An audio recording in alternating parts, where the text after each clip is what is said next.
வணக்கம் மக்களே, சற்று முன் கிடைக்கப்பெற்ற ஒரு மிக மிக முக்கியமான செய்தி ஒன்று வெளியாகி உள்ளது. கொடைக்கானல்லூரில் இருந்து கொண்டு முதல்வர் ஸ்டாலின் அவர்கள் கிட்டத்தட்ட 15 அமைச்சர்கள் பதவி மாற்றம் செய்ய உள்ளதாக லிஸ்டுகள் அனைத்தையும் தயார் செய்து உள்ளார். இதனால் திமுகவின் அமைச்சர்கள் பதற்றத்துடன் இருப்பதாக செய்திகளும் வெளியாகி இருக்கிறது. இதை பற்றி தான் இந்த வீடியோவில் முழுமையாக தெளிவாக நாம் பார்க்க போகிறோம்.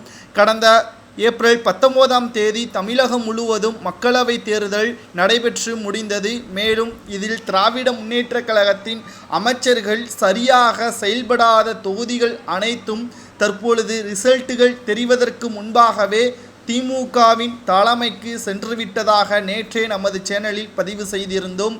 தற்பொழுது முக்கியமான 15 அமைச்சர்கள் பெயர்களை திமுகவின் தலைவரும் தமிழக முதல்வர் ஸ்டாலின் அவர்கள் டிக் செய்திருக்கிறார். இதனால் அமைச்சரவை மாற்றம் ஏற்படும்.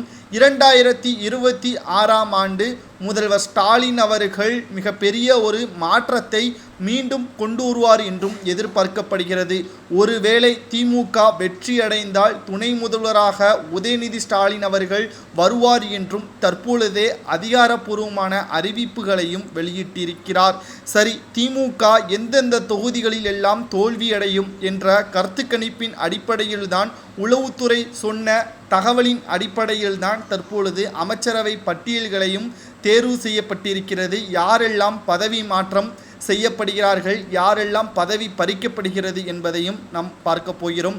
நெல்லையை பொறுத்தளவிற்கு பாஜக மிகப்பெரிய ஒரு ஆளுமை கொண்ட தொகுதியாகத்தான் தற்பொழுது பார்க்கப்பட்டது. மேலும் அத்தொகுதியை கவனித்து வந்த அமைச்சர் ராதாகிருஷ்ணன் அவர்களது பதவி நிச்சயமாக பறிக்கப்படும் என்றே நம்மால் பார்க்க முடிகிறது.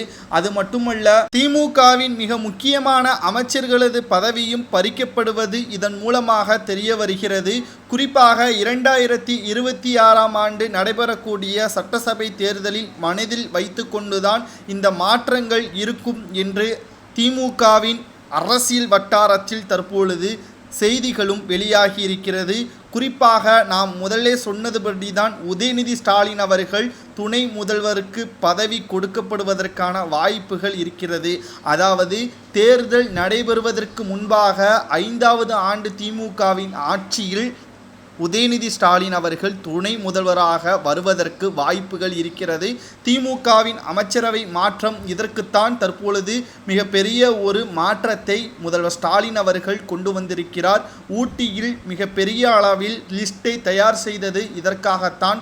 வாரிசு அரசியலை மீண்டும் திராவிட முன்னேற்றக் கழகம் பின்தொடர்கிறதா என்பதை உங்களது கருத்துக்களை கமெண்ட் வாயிலாக மறக்காமல் கூறுங்கள். நன்றி, வணக்கம்.